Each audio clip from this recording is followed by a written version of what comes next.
Well, hello everyone. Hello, Angie. First of all, thank you so much for inviting me to this awesome platform that you have here with your mentees for who are potential lawyers. That's exciting. And I think offering these free Zoom meetups during this time especially is phenomenal. So I want to give you a special thanks for that. And I also want to thank all of the attendees that are here for taking out your time, and I know that you may have extra time, but still your time is valuable. So I definitely appreciate that. I always say that time is the most expensive asset because we never get it back. Right? Once it's gone, it's gone. And I'd also like to congratulate everyone here on your future law careers. So I'm really excited for you. And so basically, we're going to get started. And Angie just kind of gave you guys a little bit about what I do. So basically, as a communication coach, I primarily work with non-native English speakers.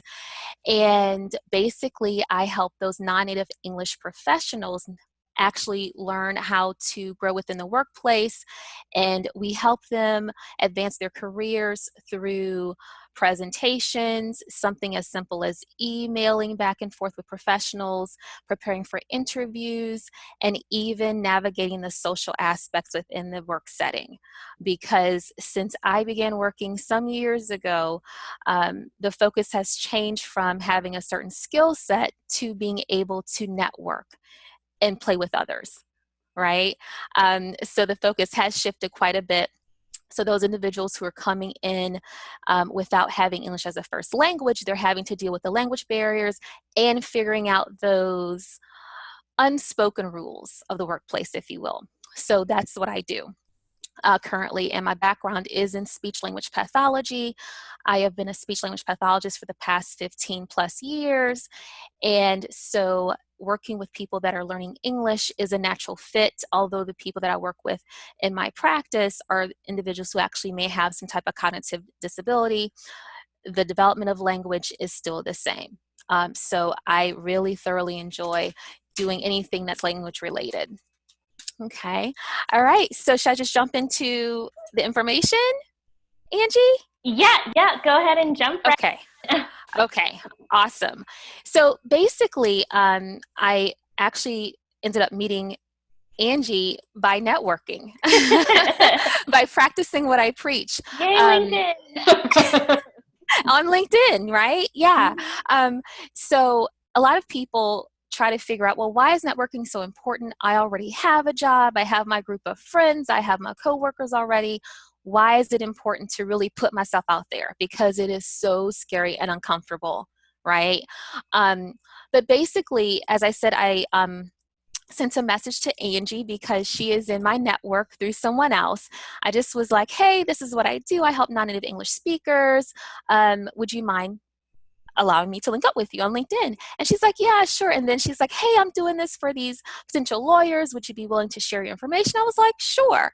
So literally less than 2 weeks ago, Yeah, we linked crazy up how and fast that went. I know, and we are here now. So making those moves and sending out that call and just asking someone to link up is such a huge benefit. So that's why I think it's important. So I gave you my example, but of course, when you're networking with people, maybe at a conference where everyone is there from the same profession, you can meet people within your industry that have different backgrounds, different personalities. For example, in my field of speech language pathology, we're all pretty much type A personalities for the most part. Much like lawyers. There's a Right? lot of type A personalities, that's for sure. So yeah, right. So when we go to these events of like 30 plus thousand speech language pathologists, you come across people who are clearly type B. And I kid you not, it's like so fascinating to me. I'm like, wow, so you mean that you didn't plan for that meeting until the day before? You didn't plan like a week before? We're like, how do you do it? So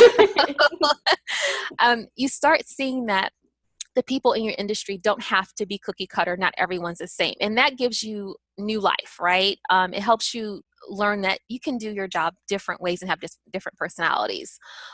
Also, you may learn about subsets of your industry that you didn't know about before. In your case, I'm sure Angie knows all about this, that maybe there's a subset of law that you haven't heard about before, and maybe it could be something that you add to your menu of services and you hadn't thought about before. So networking just really helps you expand your horizon. And of course, you meet people that can help advance your career, right? The ones who are the experts in the field, the ones who have the notoriety. So all those things are really important when it comes to networking. It serves the best purpose. And something else Angie and I spoke about yesterday, to really tailor to what you all may need. She mentioned that she's been getting quite a few students who want to attend law school here in the United States, but are from different countries. And we talked about how culturally networking the way we do it in the US is not the same, because we are very direct. We are like, I want this, give it to me now, please, thank you. Yeah, for sure. And ultimately, in other cultures, it's more of a passive thing, and you allow it to just progress.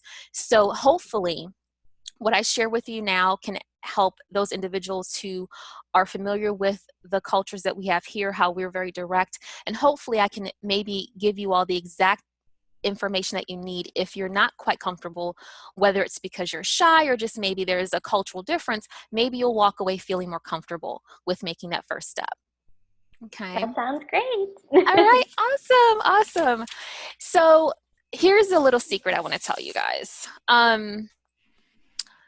If you're feeling awkward about networking, understand that most people feel the same way. Okay. You're not alone. It's not something that's always natural. Even if it becomes natural over time, it becomes natural with practice, right? We were, of course, most of us were raised not to speak to strangers, right? So when we're networking, we're meeting a stranger, even though it's someone that may be familiar in terms of what they do, they're still strangers. So it's all sort of what's embedded in us to not try things that are new, don't speak to the strangers, danger, danger, danger type of thing, right? So basically, as with doing anything else that's challenging or new, I approach networking with a different mindset. Right. Now, if you've heard this whole thing about mindset and everything that you have witnessed in the past 2 years, whether it's a course or whatnot, if you've experienced the whole mindset talk, just put a 1 in your chat box. If you've heard it pretty much all before. Mindset, mindset, everything's mindset. Okay. All right. Awesome. Awesome. Great. Yeah. So everyone has heard the whole mindset part. So the ones that I'm going to mention to you are ones that I definitely use for networking and for other things in life as well.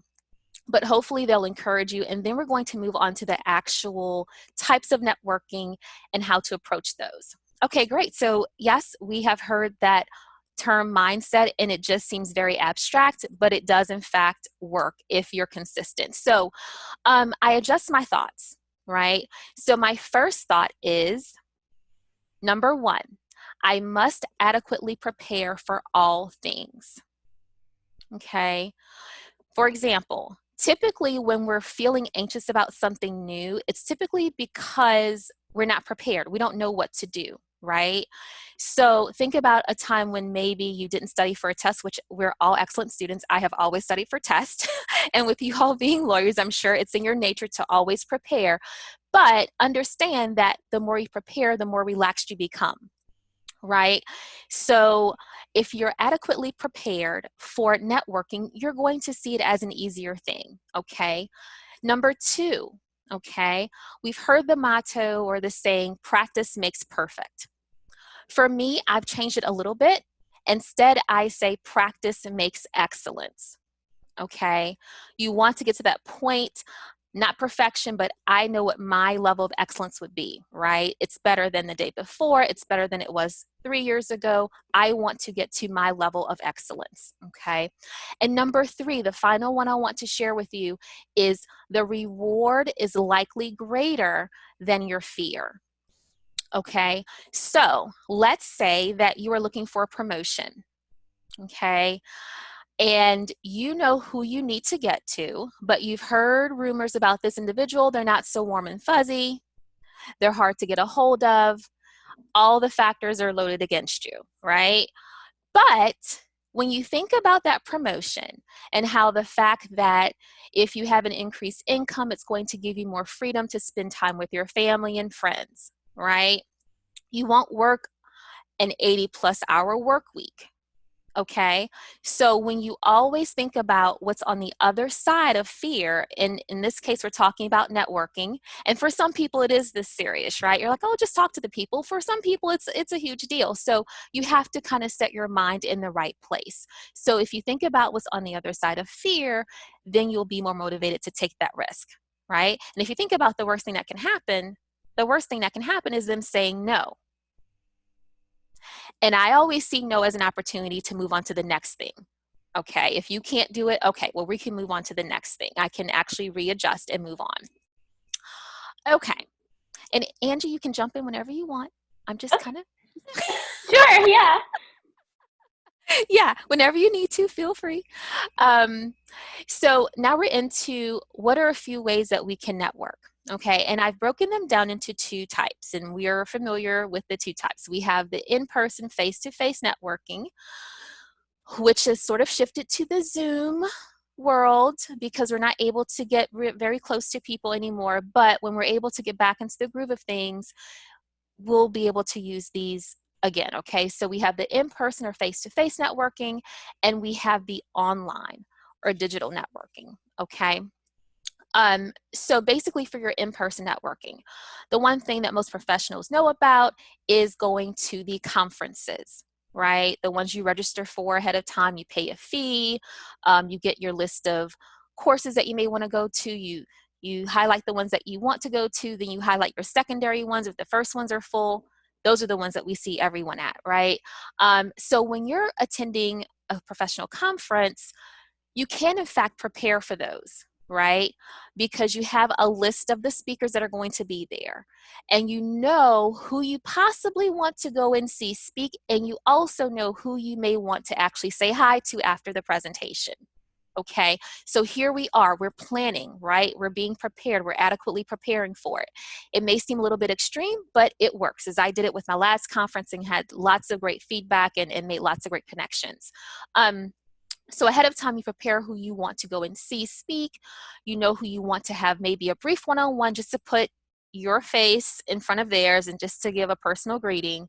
So in that case, where it's a speaker, after the conference or the actual session is over, you walk on over and you ask permission and you say, hi, do you have a few minutes? And they will likely say yes as they're wrapping up everything. And what you want to do typically is give a genuine, specific compliment, okay? I really enjoyed this, if it was something that was in the presentation, which would be the easiest compliment, right? Or if maybe you know some body of work that they had presented before, or maybe some published work, talk about that briefly.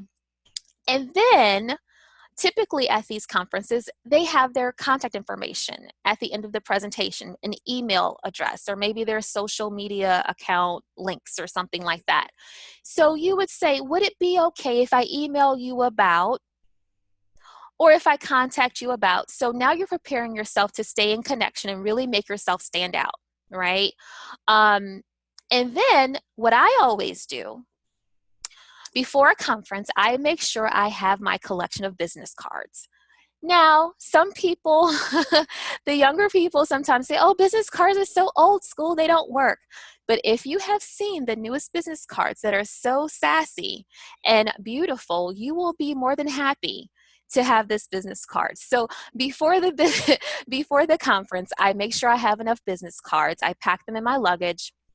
I have them ready to give. So as you're saying, would it be okay if I email you about, and you say, oh, here's my business card, so you'll know who it is contacting you, okay? Now, Yeah, I think that's a great tip. I wanted to chime in also and say, so I know a lot of students, especially college students who are thinking about going to law school, Okay. always feel nervous about having their own business card. And we, in our mentoring program, actually require every single student to make, if you don't want to think about it as a business card, think about it as a networking card, because it's literally, that's how lawyers do business. We still exchange business cards, call us old school, whatever you want, but this is how we do it. And so we always tell people, create a card, put on there that you're, freshman, junior, sophomore, senior, whatever you are, which university you're at, and then maybe a little like line about, connect with me on LinkedIn, or a little line on, I'm planning to go to law school, or aspiring law student, or something, so that they Yes. understand like, oh, this person's actually interested in going to law school. And then they'll be more likely to remember you and talk to you.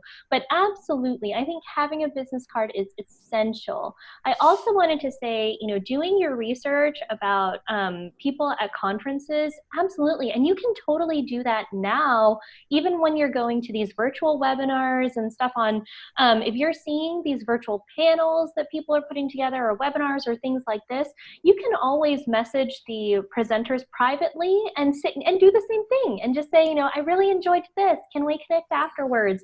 And then, or follow up and message them on LinkedIn and do all those same things. So even though these are, tips are work in a face-to-face context, they also work in an electronic context. So totally, do those things even when you're attending virtual events like this.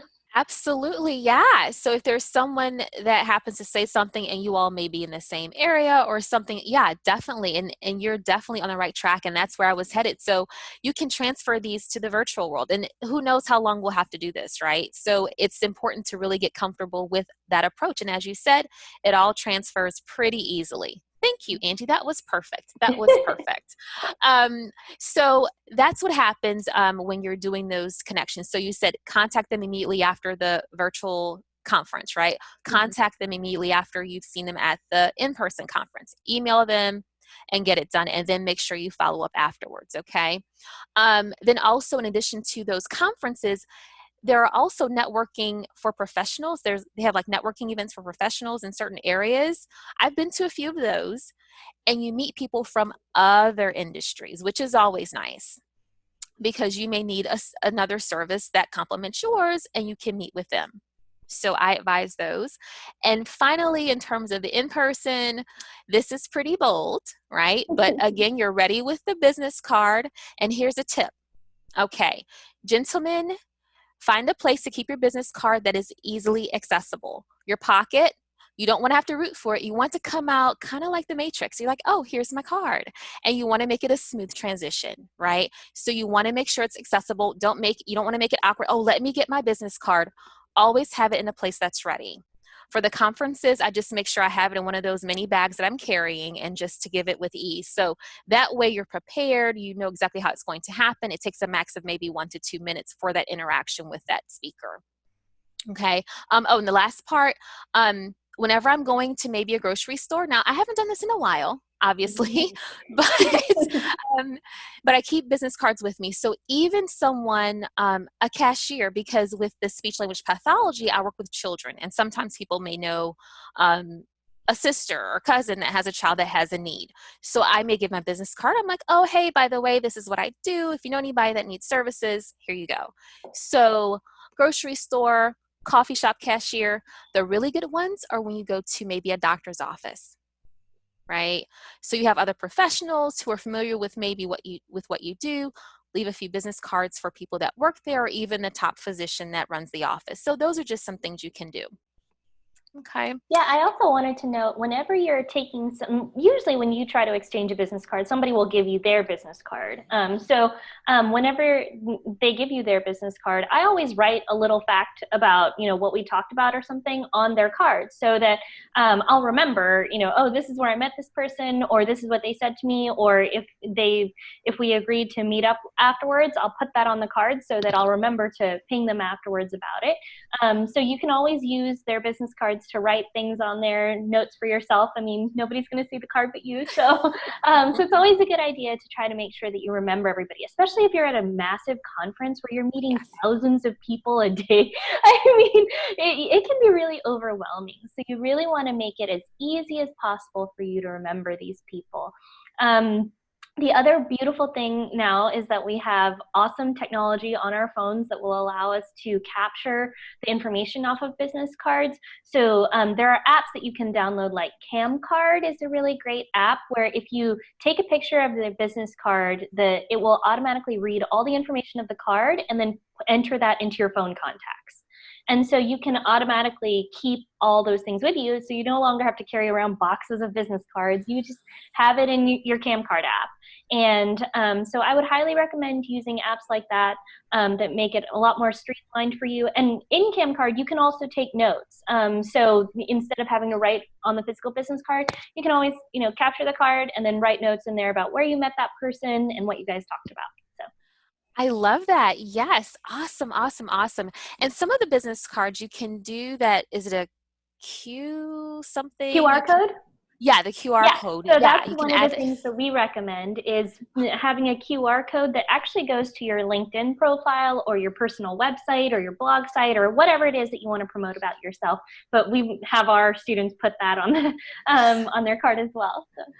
Oh, that is so exciting. I'm so glad that you're training the students to think like a business early on, Mm-hmm. right?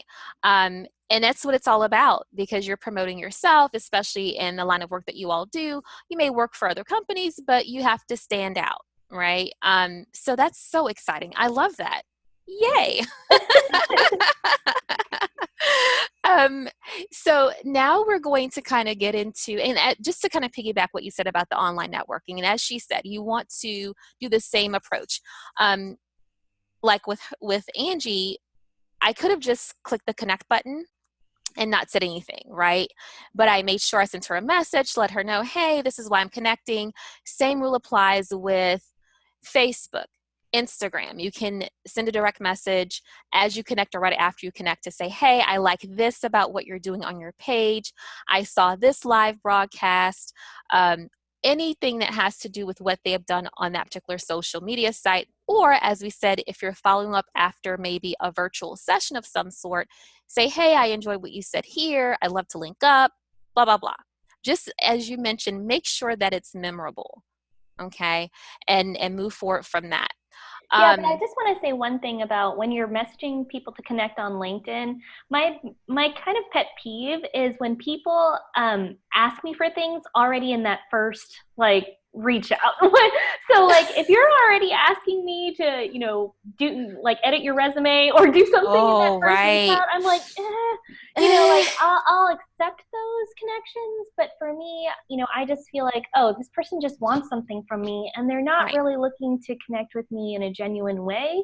right. So usually when I reach out to connect with somebody, I'll say like, oh, you were recommended to me by somebody and this is why I'm connecting with you. Or I watched your webinar last week and I really, liked XYZ that you said and I wanted to connect, and something like that. So it always helps to ease it in with like a compliment or something that shows that you actually read their profile and you know a little bit about them, because I have a lot of things on my LinkedIn profile.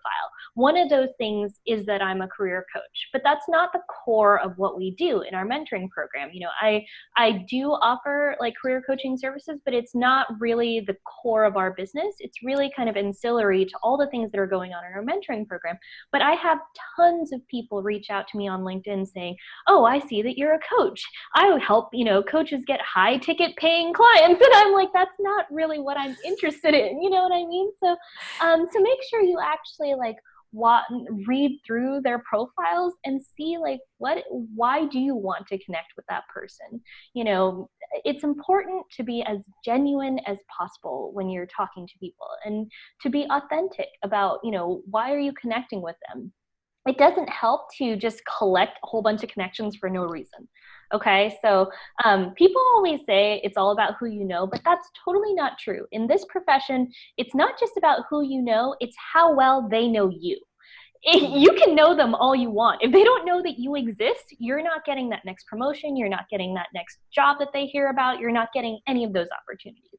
So, it's all about how well they know you and how much you've worked on building that relationship. Just connecting with people shouldn't be the end of it. Like, you need to go further. Right, right. Sort of like that whole idea of quality over quantity, right? Mm-hmm. Yeah, I totally agree. And sort of to keep on the thought of the online networking, I know that you all have heard about this, but your online presence, your social media presence, what you share is such a huge deal, right? And for me, I don't share a whole lot on social media. I'm trying to open up a little bit, but I'm a very private person. And then once we got into this trend of employers, clients, future associates looking at everything you've ever posted, then I was like, well, I probably won't be posting a whole lot for sure. But so something you want to do when you're getting into this realm of applying for schools, and I'm sure you've trained them and talked to them about this as well, Angie, but try to make sure that your profiles on all the social media accounts align with who you are now, right? Showing your best self. Okay. And there may be some things you have to delete, maybe not. Maybe some things you want to keep to yourself. If you want to make sure that your family isn't exposed, maybe post fewer pictures, all those sorts of things. But just know that as you're seeking out information about that person that you're targeting or that you want to get to know better and connect with, they will probably do the same for you. So just be mindful of the information that's out there as you start connecting with the different individuals. And make sure you really familiarize yourself with the current privacy settings because it changes Mm. all the time. So, if you think that your Facebook is super secret, nobody can ever find you, I guarantee that might have changed in the last couple months. So you need to always be mindful of, checking those privacy settings, making sure that if there's anything that are on your profiles that you don't want everyone to be able to see, that you know what those privacy settings are. We always advise our students that Facebook allows you to have public pages as well as personal profiles. So if you want, you can create a public page that is very much like a personal profile, but it looks more like a LinkedIn page. So it has your professional persona. And, we would recommend you creating a public page because most people, once they find the public page, they're not going to go digging for your private page. So, I think you just need to make sure that on every single medium, your persona is consistent. If people are seeing you on LinkedIn and you have this very professional, picture and you look like you're very active as a professional, and then all of a sudden on your Facebook profile, it's you surrounded by 10,000 cats, and that's your public photo, and everything on your Facebook profile is about cats. People are going to feel a little bit of a dissonance about that. So just make sure that your persona that you're projecting on social media is consistent throughout. And we have social media checklists that you can use to go and do an audit of all of your social media pages to make sure that your privacy settings are on correctly, as well as you're being consistent throughout all of your channels, and you're filling out all the information that matters. So if you want those checklists, just feel free to message me after this, and then I'll send it out to you.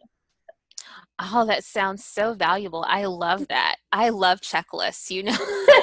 Type A personality, right? I love it. Give it to me. um, so, yeah, so at this point, I also want to talk about becoming a confident speaker, right? So basically, your profession as a lawyer, speaking is just built in, right? It's just one of Mm-hmm. those things that you will be doing more than the average person will do. Okay. And then you're trying to convince people. So it's not just talking about the weather, you're trying to persuade someone, right? Which is a different level. Okay. So basically, when it comes to becoming a confident speaker, number one, you want to present your best self.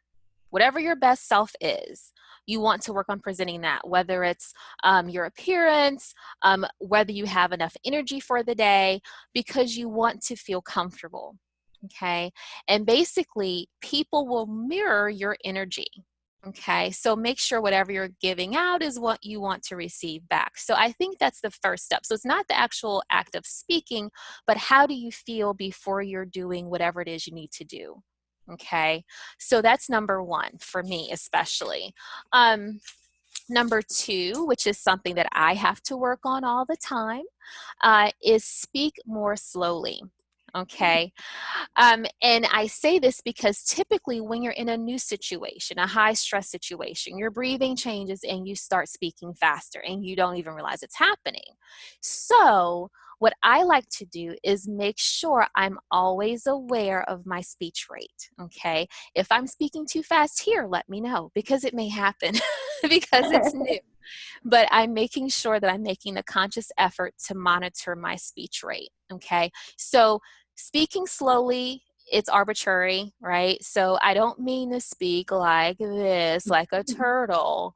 But typically, what I tell my clients to give them something tangible is to pause every 4 or 5 words, which is sort of the way we speak typically.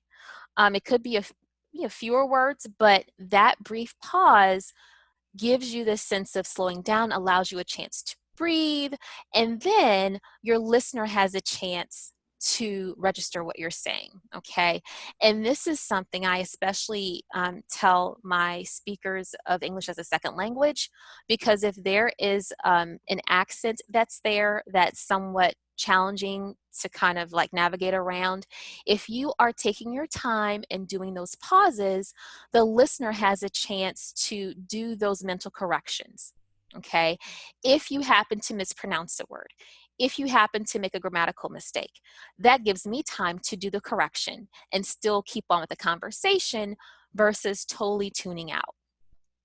I love Okay. that you're giving this advice because so I had an oral advocacy class in law school, and I tried out for moot court the I same love year that it. I was doing that class, right?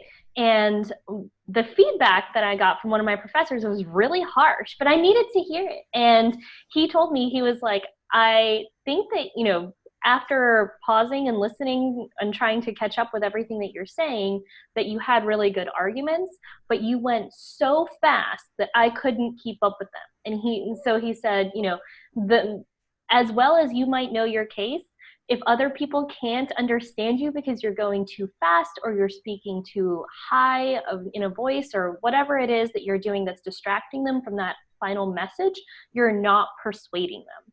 So he was like, you need to slow it down and take it down about an octave because when you get excited, you sound like Minnie Mouse. And Oh, it was wow. hard to hear, but I needed to Right. hear it, because it's true. Like when I get excited about something, I raise my voice like a lot of people.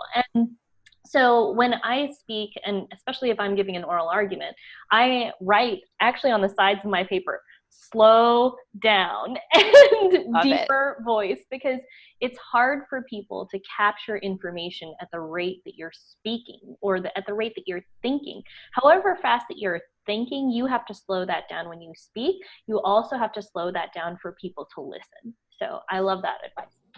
Well, thank you for sharing that personal story.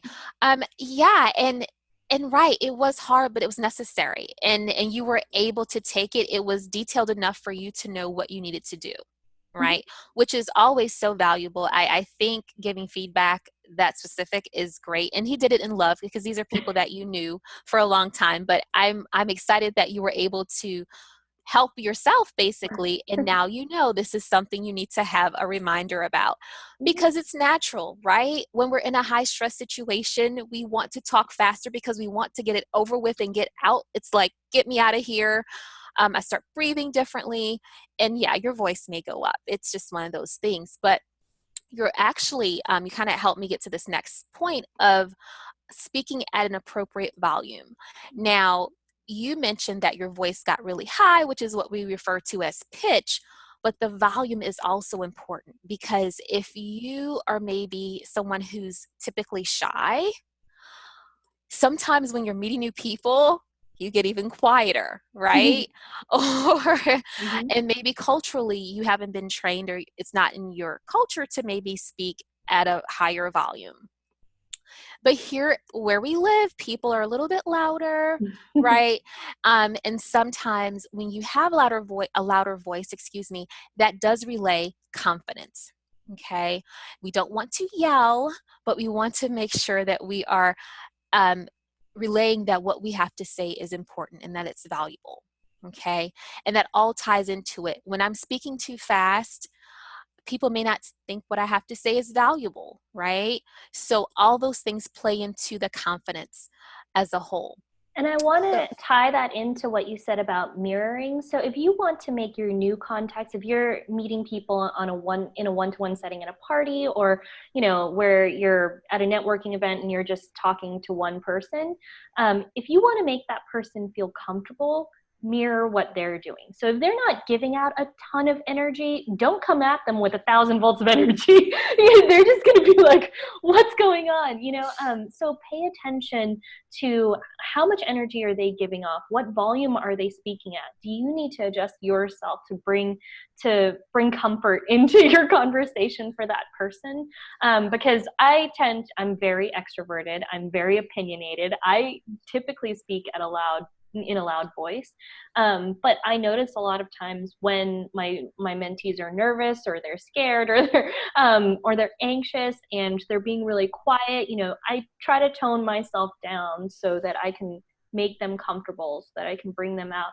So make sure that you're paying attention to how that other person is interacting with you. It's like communication is two ways, right?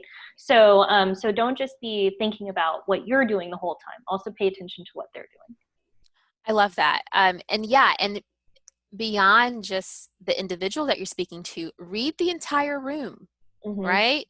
What is everyone doing? Are they really having conversations? Are they just eating quietly? Are they just kind of walking around? So it's a lot to take in. But the more you do it, the more comfortable you'll be, and it will become natural. But I think what you just shared was totally spot on, because we've had the mismatches. I've met people where it's like high energy. It was like too Sure. high, like back it up a little bit. Mm-hmm. But yeah, and it's nothing, it's nothing to harm you. It's just their personality, and maybe they just can't read. There's a mismatch. But And it could just be a culture thing. So my parents are from Thailand, and my mom said that when she first immigrated to the US, she thought everyone was yelling at her, like oh, everyone, all the time, because English is just a much louder language than Thai. And mm, so she was like, I just felt like everywhere I was going, people were just screaming at me, and it was terrifying. And I was like, okay, I'm sure that that is scary. And I didn't really understand that until I did a summer internship in China. And Chinese is also a very loud language. And when I was surrounded by people speaking a different language than me, and they were all speaking very loudly, I felt like I was blown away. So I think we've both experienced that in completely different cultures. And so just right. be mindful that, yeah, not everyone comes from the same culture. And not everyone is going to be used to speaking in a direct or a loud or assertive manner. So that's another reason why you might want to pay attention and mirror the person in front of you, because they may be just coming from a different cultural background than you.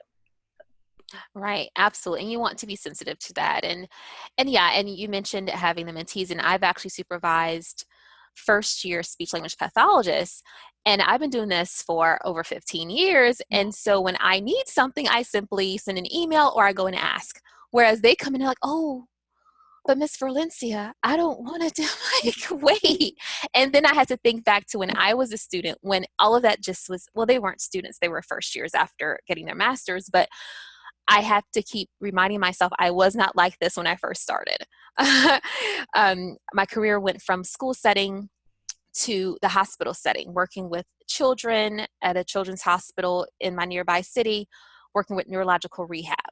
So I was working with neurosurgeons, neurologists, like everyone at the top. So I had to really learn how to communicate effectively and quickly, because there isn't much time in the hospital. Get it done, get it done, get it done. Right. So yeah, it's interesting to kind of see how over time you evolve and you become more comfortable, but it just goes to show you that practice makes excellence. right? And then after a while, it's like second nature. You don't even think of like asking so and so for like, yeah, I need it. Let me go and ask for it nicely, of course. But I have to get the needs met, not for myself, but for my patients, for my clients. And I think if we think about that as well, that whatever we're doing isn't just for us, that will make us move forward a little bit more too, especially in your line of work. If any type of service industry, you're doing it not just for yourself, but for whoever it is that you're serving. So once you put that in perspective, that may give you a little bit of an extra push. Yeah. Yeah. All right. Well, last thing that is, I want to speak to that is specific to people who are second language learners when it comes to English is the trends that I see, the errors and those things that will set you apart. So number one, we have some challenging speech sounds in English that are not in some other languages. Okay. So one of the sounds is the TH sound. Okay. And I'll just type this in the chat box. So like in the word truth, right? So typically you have individuals that may speak another language and they will either say truth or truth with an F. Oh, I think Okay. somebody got unmuted. Sorry. That's okay. That's all right. The baby wants to hear what we're doing too. It's fine. So that's one of the sounds, okay? Another sound in some languages is the L sound, okay? Like in the word finally. So it may come out as finery with an R. And I typically hear that in maybe my Chinese students, Chinese clients. And so they don't have a distinction between the L and the R. It's just all one sound. And so they're trying to figure it out. So once I show them the correct position of their tongue, within like a few minutes, they understand. Because the L sound is made by simply putting your tongue behind the alveolar ridge, that little bump behind your teeth. And you have a place to actually place your tongue. So that's a concrete position for your tongue for the L sound. So that's one that's pretty typical. Another error sound would be the W, as in very, right? Well, it's actually the V that's an error. The V is the one that's an error, but they say worry for very, right? So because they may not have a sound in their native language where the teeth and the lower lip connect, right? So very. So once they see that we have to make the contact of the lip to the upper teeth, they get it, right? You have to make the contact. And the final thing isn't an actual sound, but maybe we have issues with the incorrect stressed syllable. And this also goes to the schwa sound, so the right?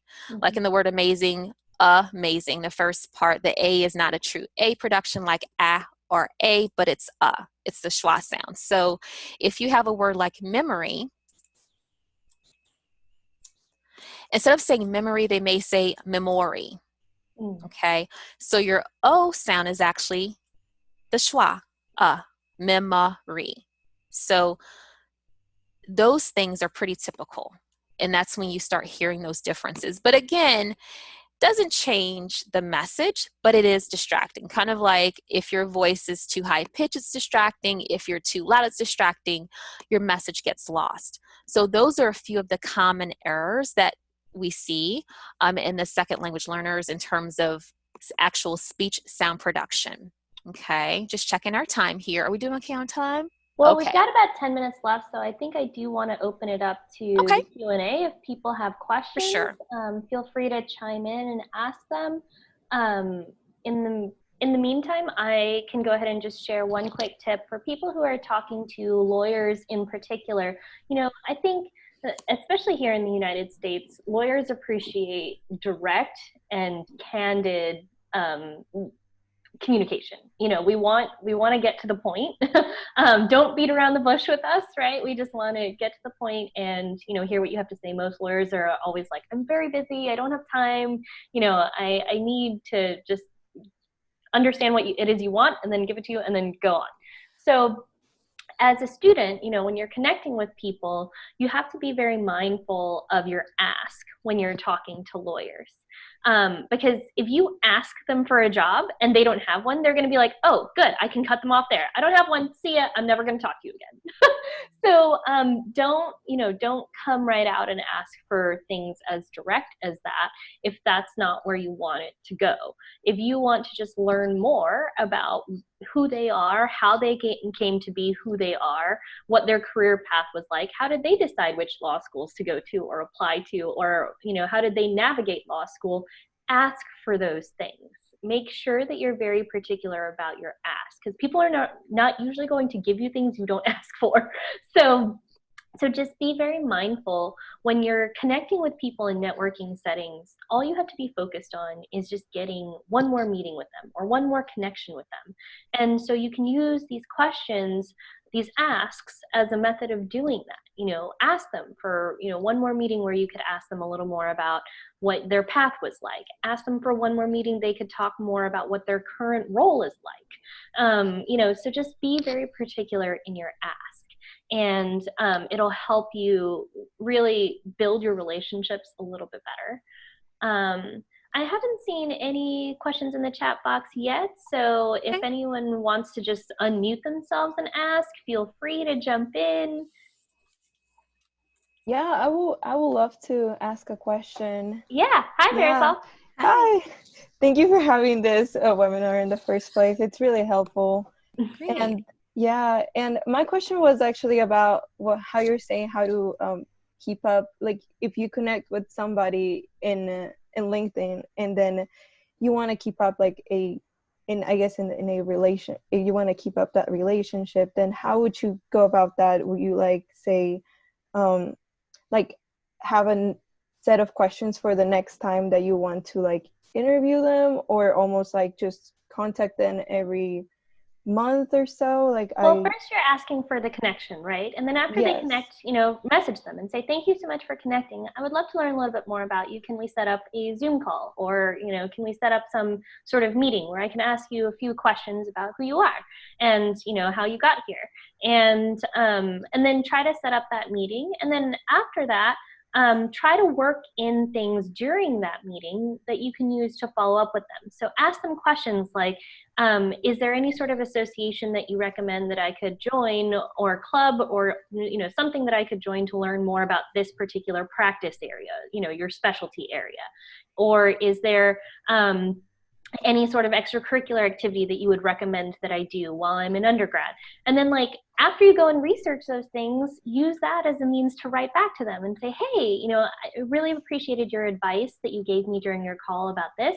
I went and looked that up and I joined that organization, or I did this or I did that. And, oh, I saw that they're offering, a virtual meetup on this topic next month. Do you want to go with me?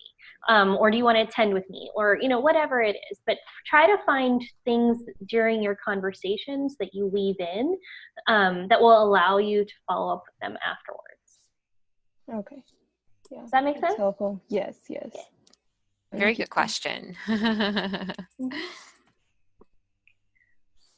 Anything else? In case like for example, I had an interview with a lawyer, and then I forgot to ask her a question, and now I'm kind of regretting I didn't ask her, but I wasn't sure if it's okay to just like ask them on the chat, or if that's too informal. I wasn't sure how chat on LinkedIn works and how informal it looks to just ask a random question, or it's almost like that. No, I think it's fine if you just say, oh, I forgot to mention this in our interview the other day or in our phone call, and then just drop the question. I mean, worst they can do is say no or ignore you. So, Okay. Right. oh, we've got some questions in the chat box now. So, Yes, I see that. how can I minimize my list? I feel like it's distracting, and it's part of the reason why I don't like public speaking. Yeah, great question. And the list was very difficult. I've had young children who I've worked with. Sometimes it completely remediates. Sometimes when a person isn't attending to what they're saying, you can still hear it. So basically when it comes to the S sound, and I'm speaking to you as a consultant, not as a diagnostician, not as a licensed SLP, because I don't know where you live, but basically the position of the tongue for S is you make sure that you bite down, right? So your tongue should not be between your teeth, which is what produces the lisp. So the lisp is an S with a TH quality, right? So earlier we talked about where your tongue goes. So what you want to do is make sure that when you're saying your S's, you're biting down and your tongue is always on the alveolar ridge, which is that bump behind your upper teeth.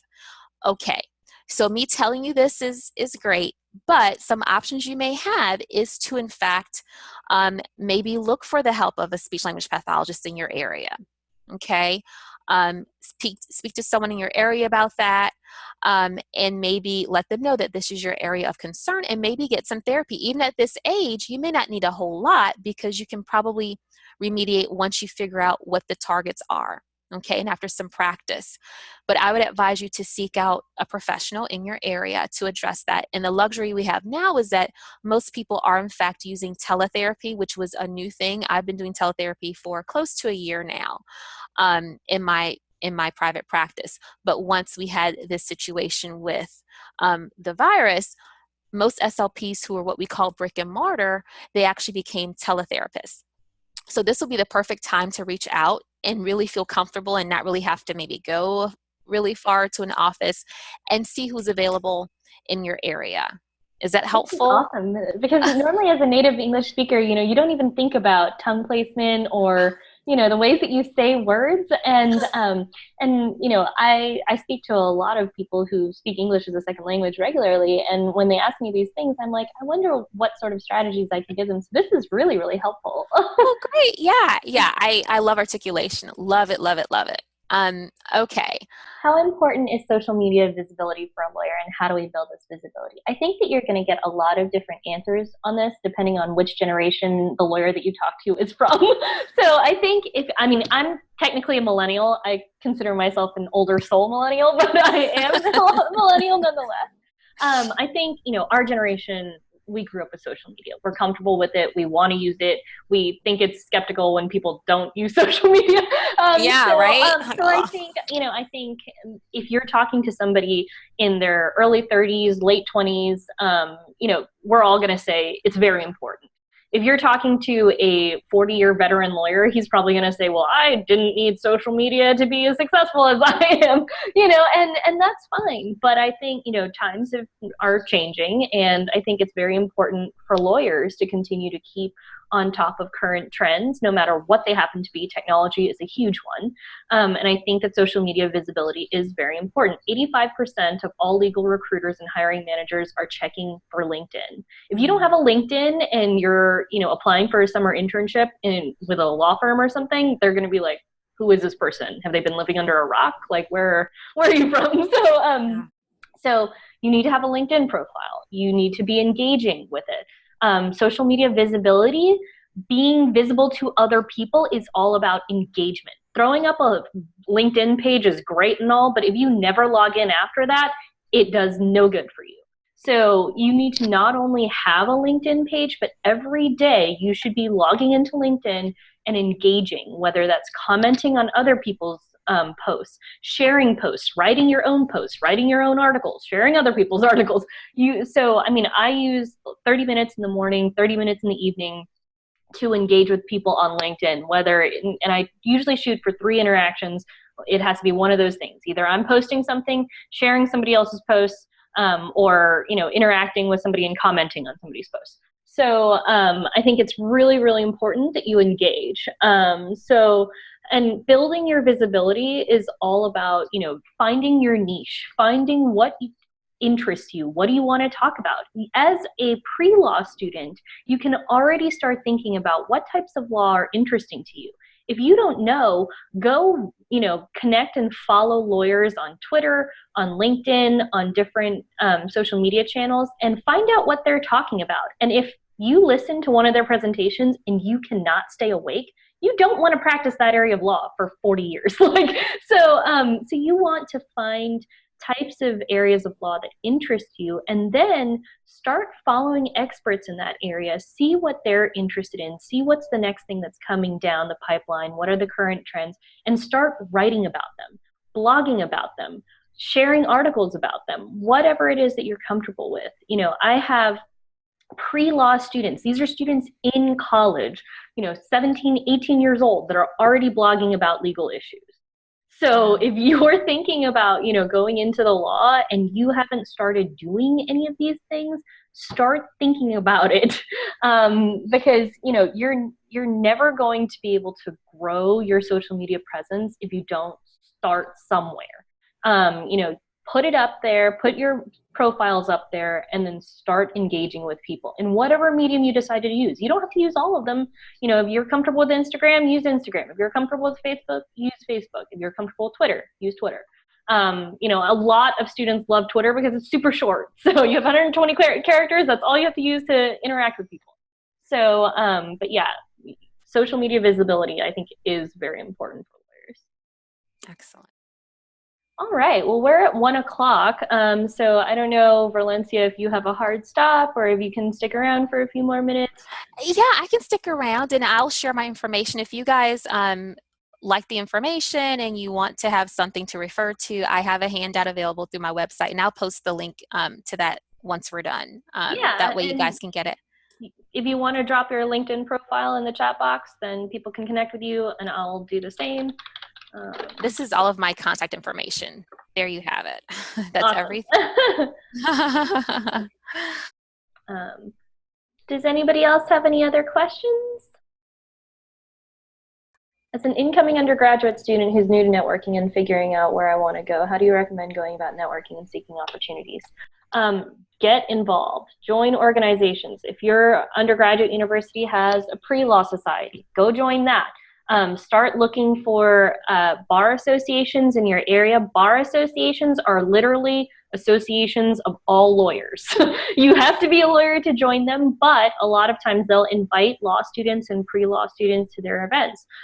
So start connecting with bar associations and look at, usually most of them will have an event calendar, and you can check out, so like Dallas Bar Association has a huge event calendar. You can go and message the chair who's hosting that event anytime and ask them, just say, hey, I'm a pre-law student, I'm interested in law, and I would love to attend this event, can I come? And most of the time they will say yes. I've never heard of somebody saying no, unless it was one of these things where the attendance was capped.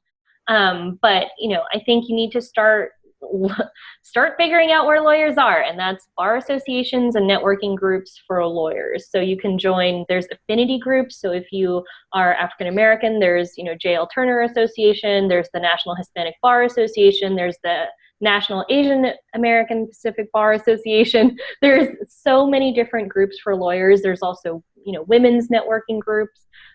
So start looking into these networking groups and join them, and don't just join them, be active in them. Connect with people in the leadership. Ask them, what events you should go to, if they can recommend events that you should go to. Yeah, you got to do the legwork. It's like Verlencia said, it's all about practice. I think about networking like I think about performing arts. Like if you're performing, music, you have to practice it every day if you're going to master it. So, anybody can hit one key on a piano. Playing a masterpiece on a piano, though, you're never going to do that unless you are practicing every single day. And so networking is really important that you stretch those muscles every day, those networking muscles, push yourself to do that. Start, building and cultivating these relationships and keep in touch with people. It's not enough to just connect with them once. Keep a list of the people that you've connected with. Make sure you're connecting with them regularly. Put reminders on your phone. Do whatever you need to do. Set up whatever systems you need to do to make sure you're connecting with those people consistently. But it's all about consistency. People are not going to remember you if you spoke to them 2 years ago and you haven't messaged them since. They will remember you if you're constantly checking in on them, even if the last thing you sent them was like a coronavirus meme. They'll remember you.